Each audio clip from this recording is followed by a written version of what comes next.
This is a 2002 Lexus RX300, the 3.0-liter V6 with VVTi.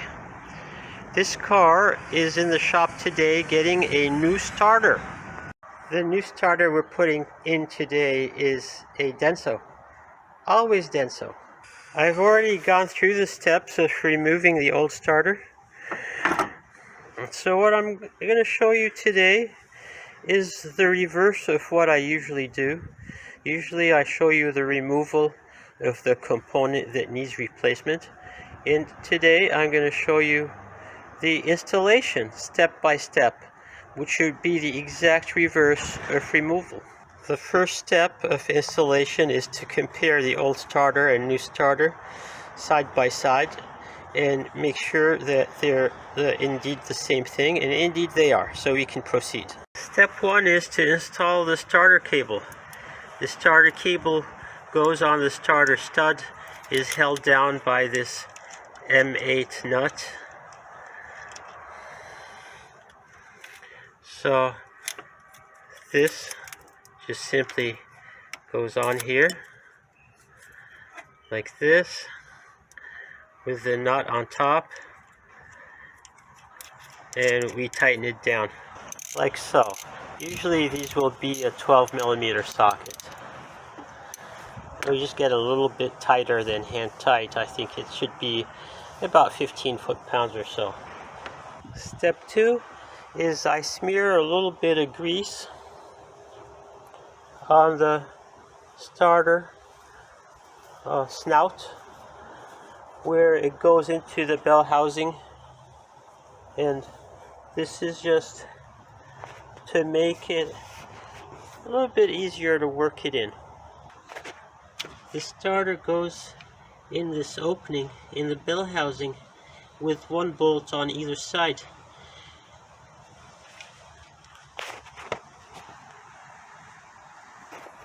And this puts it in perspective. It's usually very easy to wiggle the starter into place. It does take two hands. Sorry I was not able to show you. And when you do that, you just make sure that the flanges, the bolt holes on the flanges line up with the matching threaded holes on the bell housing. These are the two bolts that are going to go in there. There's one on either side. Here's a view of how we thread the bolts for the starter. We position the starter in place. We reach in, find the hole on the ear of the starter. You may have to wiggle the starter back and forth a little bit so that the bolt can start in the thread. And there, one bolt is started. We'll do the second bolt. And for this one, it's a little bit trickier to reach around everything, but it can be done. It can be done. There, the bolt just went in.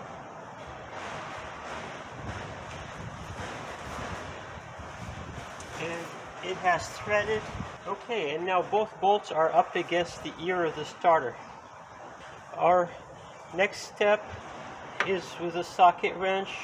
This is a 14mm socket, deep socket with a medium length extension. And we can wiggle it in, get it onto the head of the bolt, and tighten.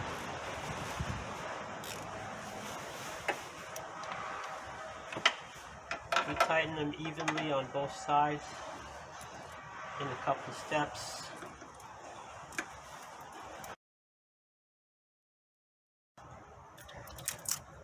Both bolts are in. We have one more step, which is to plug in the starter solenoid, which is down here. And it should click right in. There we go. It clicked right in to the connector on the starter. Next, we reinstall the components that we took out of the way. First, we have the bottom of the airbox, keeping the top of the airbox out of the way.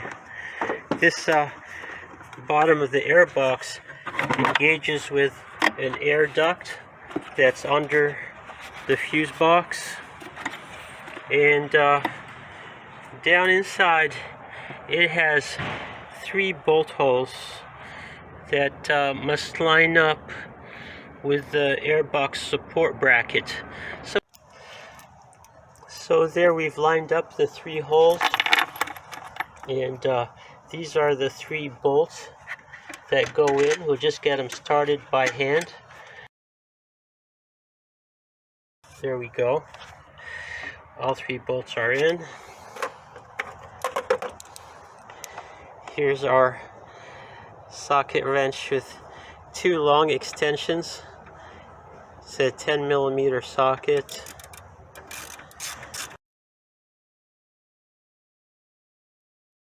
There we go. All 3 bolts are snug.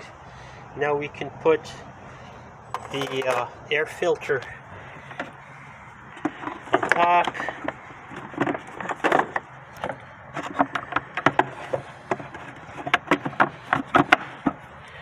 Here we go. Now the air filter is in place, and the top of the air box can go back on.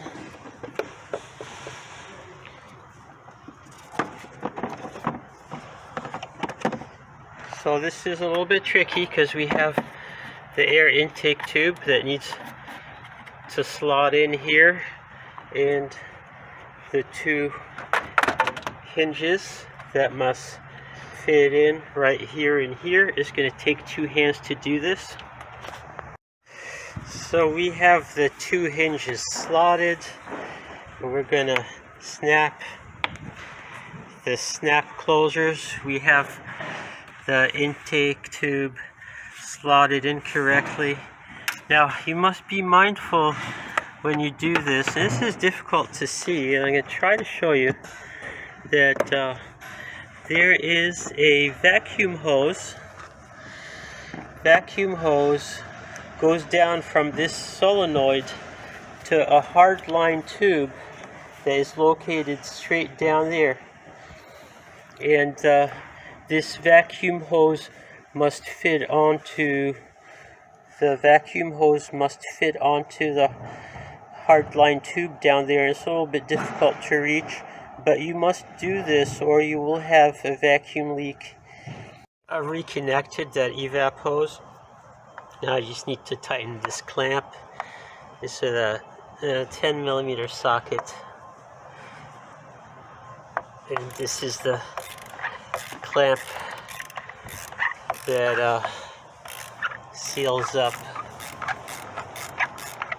the intake tube against the airbox, and it's important to have this one tight too to avoid any vacuum leaks, because if air leaks in through here, it is not measured by the mass airflow sensor right here, and that leads to imbalance in the air-fuel ratio. Next step, we reinstall the battery tray. Plastic battery tray on bottom has matching holes that go in these holes. Just wriggle it around till it lines up.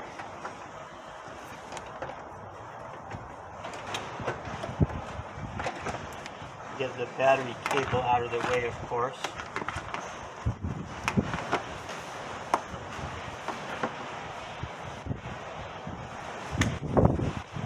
And here comes the battery.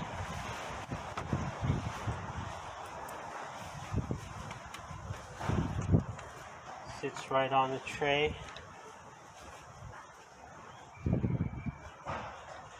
Next we have the battery hold down. Battery hold down has a hook that fits into the hole on the side of the battery tray. So you just feel around for it. There. Just went in, snug this nut a little, and then this can slide back until the hole is in the right position, right here.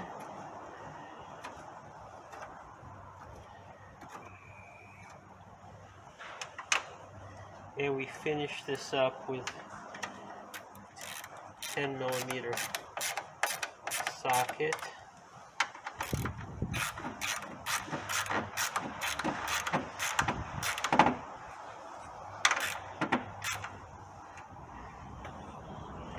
Always install the positive battery terminal first. You tighten it down, secure it. Then it's the turn of the negative battery terminal.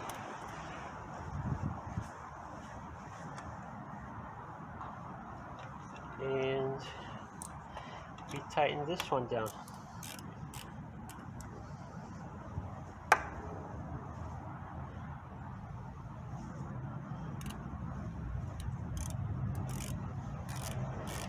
Secure it. Last thing you want is loose battery terminals.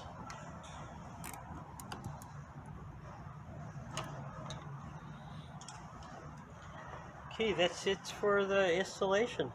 Let's check if everything works.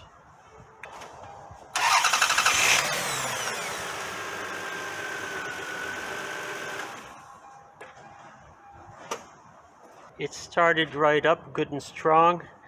Am I surprised? I can't say that I am. Maybe you are. But thanks for watching.